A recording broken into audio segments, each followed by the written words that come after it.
Halo, Assalamualaikum warahmatullahi wabarakatuh. Perkenalkan, kami dari kelompok 10 mata kuliah pengantar fisika modern yang diampu oleh dosen Bapak Dr. Febrianto MPD.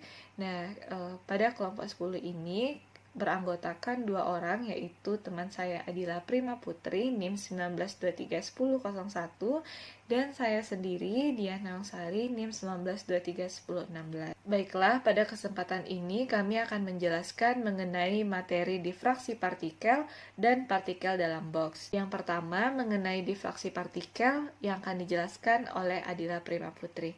Kepada Adila disilakan. Baiklah, saya Adila Prima Putri, NIM 19231001 akan menjelaskan materi mengenai difraksi partikel. Eksperimen yang memperlihatkan keberadaan gelombang de Broglie manifestasi gelombang yang tidak mempunyai analogi dalam perilaku partikel Newton ialah gejala difraksi. Eksperimen Davidson and Grimmer. Davidson and Grimmer mengkonfirmasi perilaku gelombang dari elektron yang mengalami difraksi Bragg. Elektron termionik yang dihasilkan oleh hot filament dipercepat dan difokuskan ke target pada kondisi vakum. Menurut mekanika klasik, seharusnya elektron akan dihamburkan ke segala arah. Tetapi kenyataannya, elektron dihamburkan pada sudut theta ke detektor yang dapat digerakkan. Eksperimen Davidson-Grammer. Davidson dan Grammer mempelajari elektron yang terhambur oleh zat padat dengan memakai peralatan seperti gambar di bawah ini. Davidson dan Grammer menembakkan berkas elektron dengan energi tertentu pada permukaan kristal tunggal nikel. Pantulan berkas elektron oleh permukaan kristal ternyata mencapai nilai maksimum pada sudut tertentu, sesuai dengan relasi Bragg. N lambda sama dengan 2D sin theta, dengan N adalah bilangan bulat, lambda adalah panjang gelombang, dan D adalah jarak dua bidang kisi yang berurutan dalam kristal. Panjang gelombang atau lambda tergantung dari energi elektron yang ditembakkan, yang berarti tergantung dari tegangan akselerasi pada penembak elektron. Nilai maksimum ini ditafsirkan sebagai interferensi yang saling menguatkan. Artinya, gelombang pantulan mempunyai fasa yang sama. Persamaan tersebut menunjukkan bahwa perbedaan sudut antara dua pantulan maksimum yang berurutan atau sin theta tergantung dari lambda per D. Jadi, jika panjang gelombang terlalu kecil, maka posisi pantulan maksimum akan sangat berdekatan.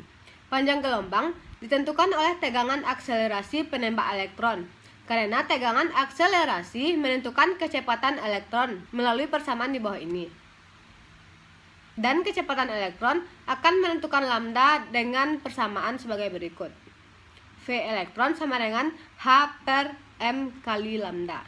Interpretasi hasil dari Davidson dan Grammer. Elektron didifraksikan oleh atom pada permukaan yang bertindak sebagai grating logam, seperti elektron berperilaku sebagai gelombang. Elektron berperilaku sebagai gelombang seperti yang dipostulatkan oleh de Broglie. Selanjutnya kita akan membahas difraksi konstruktif Bragg. Silakan teman-teman perhatikan gambar yang ada di PPT. Nah, puncak pola difraksi adalah orde ke-1, interferensi konstruktif. D sin F sama dengan 1 lambda, di mana F sama dengan 50 untuk V sama dengan 54 V.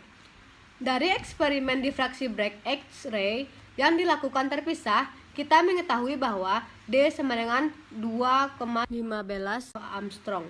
Sehingga panjang gelombang elektron adalah lambda sama dengan D sin theta sama dengan 1,65 angstrom. 1,65 angstrom adalah hasil yang diperoleh dari eksperimen dan harus dicek dengan harga yang diprediksi secara teoritis oleh de Broglie. Nilai teoritis lambda elektron. Potensian elektron V mempercepat elektron melalui EV sama dengan EK. Pada percobaan Davidson dan Grammer, energi kinetik elektron diakselerasikan ke EK sama dengan 54 EV atau non-relativistik. Menurut de Broglie, panjang gelombang elektron yang diakselerasikan ke EK sama dengan P kuadrat per 2 ME sama dengan 54 EV.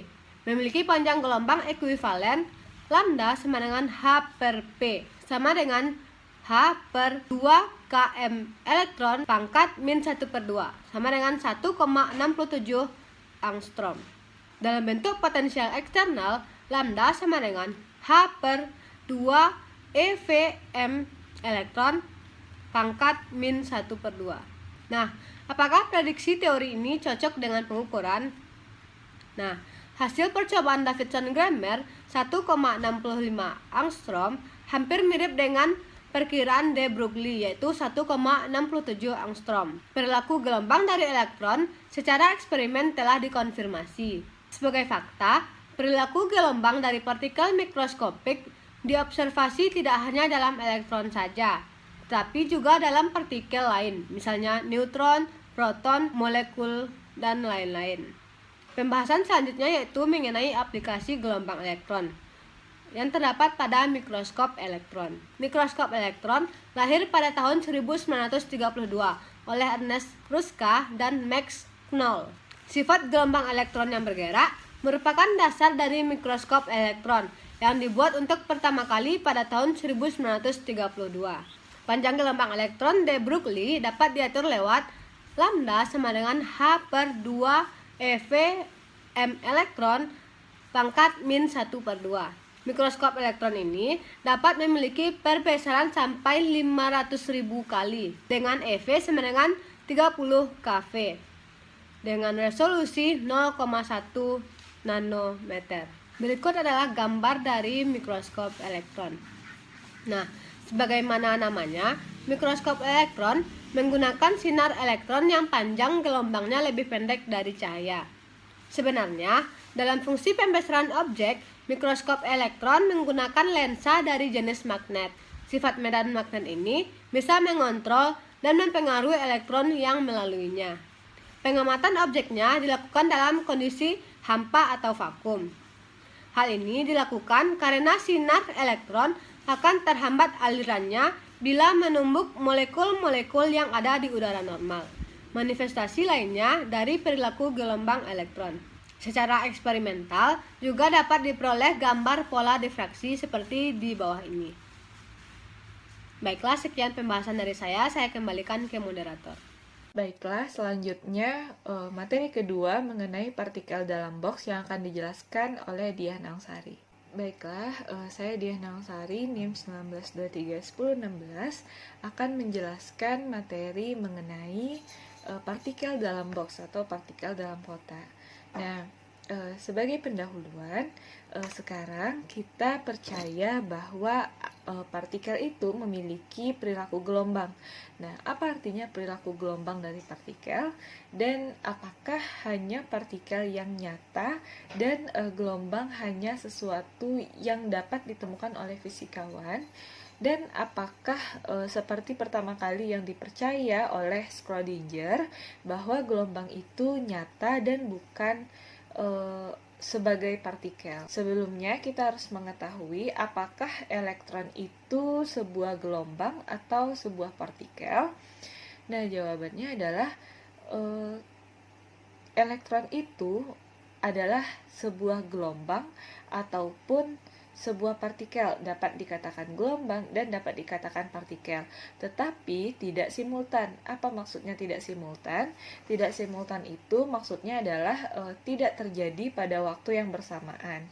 Nah, yang selanjutnya, pada beberapa eksperimen atau pengamatan yang empirik, itu hanya satu aspek gelombang atau partikel saja yang dapat diamati. Misalkan, kalau dia sebagai gelombang, berarti hanya gelombang. Jika partikel sebagai partikel tidak bisa ditemukan, tidak bisa teramati sekaligus kedua-duanya. Lalu yang ketiga itu adalah seperti koin dengan dua sisi permukaan. Nah, jadi kita hanya dapat melihat salah satu sisi permukaan saja pada satu waktu. Tidak bisa melihat dua sisi koin pada waktu yang bersamaan. Nah, sebelumnya mari kita kembali pada gelombang berdiri yang telah dibahas sebelumnya oleh Adila. Nah, kita mendapatkan bahwa gelombang berdiri pada tali yang diikat kuat pada satu ujung itu terjadi karena interferensi antara gelombang datang dan gelombang pantul yang berbeda fasa 180 derajat.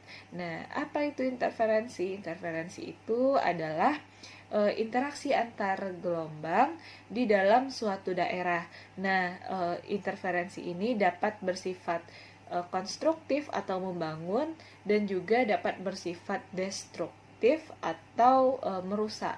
Pada slide ini, gelombang berdiri itu terdiri dari deretan tali yang bergerak naik turun ketika pulsa-pulsa bersuperposisi pada fasa yang sama, maka akan diperoleh gelombang yang maksimum.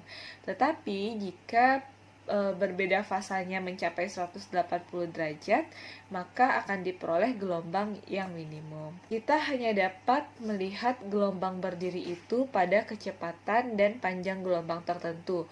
Misalnya itu seperti pada gelombang berdiri pada partikel di dalam box pada slide ini. Nah, pada box ini dengan panjang L, keberadaan partikel itu dapat direpresentasikan oleh gelombang. Nah, gelombang partikel bergerak dengan partikel dan akan dipantulkan ketika telah mencapai dinding box. Apa yang terjadi jika boxnya itu cukup kecil? Nah, jika boxnya itu cukup kecil, kecilnya ini jika dibandingkan dengan panjang gelombang partikel, maka gelombang partikel itu akan terlipat dan terlipat lagi setiap dipantulkan ke dinding.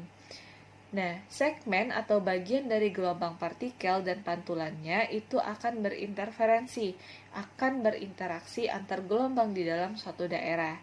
Jika interferensinya bersifat konstruktif atau bersifat membangun, maka partikelnya dapat berada di dalam box. Tetapi jika interferensinya itu bersifat destruktif atau bersifat merusak, maka partikelnya itu tidak berada di dalam box. Interferensi konstruktif itu terjadi jika panjang box adalah kelipatan integer dari setengah panjang gelombang atau setengah dari L dari gelombang partikel. Nah, jadi rumusnya itu bisa menggunakan L sama dengan N lambda per 2. Sehingga panjang gelombang Broglie dari partikel yang terkurung, berarti yang ada di dalam box itu adalah lambda n sama dengan 2L per n. Dengan n-nya itu adalah 1, 2, dan 3. Karena KE atau kinetik energi kinetiknya itu adalah mv kuadrat per 2. M itu adalah massa, V itu kecepatan, dan lambda itu adalah panjang gelombang sama dengan H per mv. Batasan pada lambda juga merupakan batasan pada energi partikel yang diizinkan. Energi partikel itu dirumuskan dengan En sama dengan N kuadrat H kuadrat per 8mL kuadrat. Nah, jadi di keterangannya ini ada KE itu adalah energi kinetik, M itu adalah massa, L panjang gelombang partikel, En itu adalah energi partikel, dan N itu adalah indeks yang berjalan. H itu ketinggiannya. Nah, selanjutnya lambda N itu sama dengan 2L per N, dan En atau energi partikelnya itu adalah N kuadrat H kuadrat per 8mL kuadrat. Nah, energi yang diizinkan ini kita sebut dengan tingkat energi, dan N itu disebut sebagai bilangan kuantum. Jadi En itu E-nya itu adalah energi atau tingkat energi, dan N indeksnya itu adalah bilangan kuantum. Nah, coba pikirkan box itu sebagai sebuah sumur potensial di mana di dalamnya terdapat partikel. Ada partikel bebas di luar box, dan dapat memiliki sembarang energi dan panjang gelombang. Nah, jika kita simpan partikel ini di dalam box atau di dalam kotak, hanya panjang gelombang dan energi tertentu saja yang diizinkan. Berarti 0 itu tidak termasuk dalam energi yang diizinkan. Sehingga kita harus mengurangkan atau menambahkan energi untuk dapat meletakkan partikel bebas ke dalam box. Ini ada contohnya, yaitu pada 10 gram marble dalam 10 cm box. Berarti bisa kita cari energi partikelnya itu menggunakan rumus N kuadrat H kuadrat per 8 ml kuadrat. Lalu kita masukkan nilai H-nya, nilai M dan nilai L-nya, sehingga didapatkan 5,5 kali 10 pangkat min 64 N kuadrat Joule. Jadi nilai N kuadratnya itu tidak dikonversi, tidak diubah. Ini artinya energi dan kecepatan minimum tidak sama dengan 0. Dan marble pada kecepatan tertentu memiliki bilangan kuantum pada orde 10 pangkat 30. Dengan kata lain, kita tidak dapat merasakan perilaku kuantum marble di dalam sebuah box. Lalu bagaimana elektron yang terdapat dalam 0,1 nanometer, atau jika diubah ke dalam meter, ini bernilai 10 pangkat min 10 meter, atau ukuran atom dalam box. Jadi energi partikelnya itu, atau EN, menggunakan rumus N kuadrat H kuadrat per 8 ml kuadrat, kita masukkan nilai H, nilai M, dan nilai L-nya, sehingga didapatkan energi partikelnya itu sebesar 6 kali 10 pangkat min 18 N kuadrat Joule, atau juga setara dengan nilai 38 N kuadrat elektron valensi. Nah, energi minimum dari soal di atas itu adalah 38 elektron valensi, dan ini cukup signifikan dan tingkat energinya cukup terpisah sehingga dapat diukur. Baiklah, sekian penjelasan mengenai difraksi partikel dan partikel dalam box dari kelompok 10. Jika ada kesalahan, mohon dimaafkan. Terima kasih. Wassalamualaikum warahmatullahi wabarakatuh.